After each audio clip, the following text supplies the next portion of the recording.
To start us off for the day, please welcome to the stage Vanguelis PANAYOTIS, CEO of MKG Consulting and Hospitality On, who will share with us his vision of the positive impacts of COVID-19 on the hospitality industry.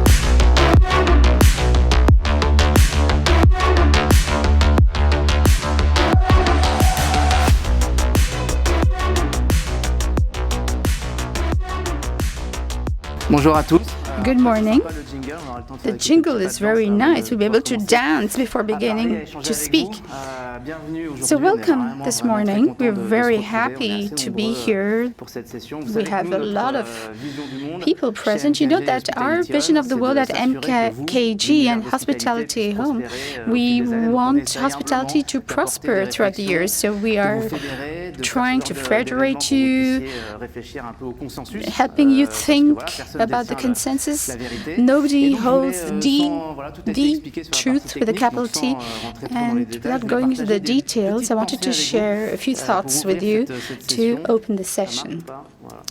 So I'm not going back on the stats. You can see we're in a phase where we had this shock, which was the COVID. Now we're really booming. You've seen the average room rate.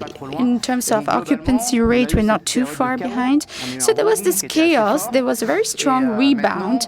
And now, I'm sorry for you, but after the summer, we'll have to expect a kind of flattish curve. That is normal. After a nice party with good drinks the next morning, you need to digest, you need to calm down. And what I wish us all in terms of business is that we can keep on with this line of ARR for all kinds of reasons. It's not up to me to do this. I mean, it's for all kinds of reasons. We have all the different speakers who will help you. And the question that we can ask after the summer, which will be a very good summer, is will there be a shrinking or will we return, have good business in the sector? That's the question mark. The whole strategy to increase our rates, all the markups at the central bank, that's to slow down the economy, slow down the inflation. And the real way to slow down the economy, it's through recession. We increase the rates, and so therefore we'll have to expect sooner or later that this recession will act, and there'll be a shrinking on the employment market, and there'll be a contraction from the economic point of view. So it's going to last a few months. We're all business people. You shouldn't say, oh, we're all going to die. No, the sector is doing well. We have strong fundamentals, and we're well armed for a few shakes if they're not too violent, and so long as we can organize ourselves amongst ourselves. And the second thing I wanted to share with you is that in the past few years, there was a big question mark on the added value of the brands, and we were wondering if today there isn't a new deal we need to invent between this relationship, the owner, the brand.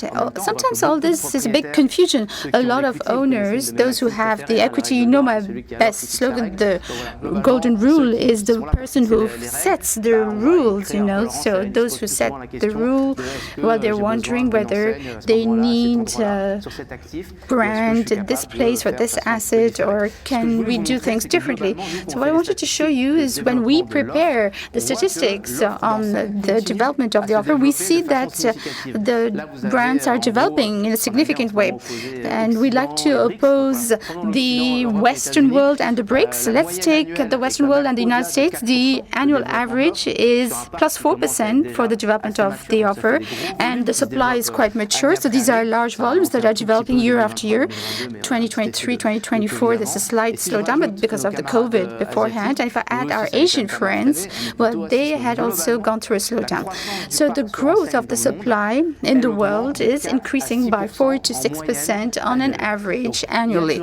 So there is space. It is working well, but the real question, so that we don't go into an excess, because, you know, the human brain is always excessively optimistic or excessively relatively pessimistic.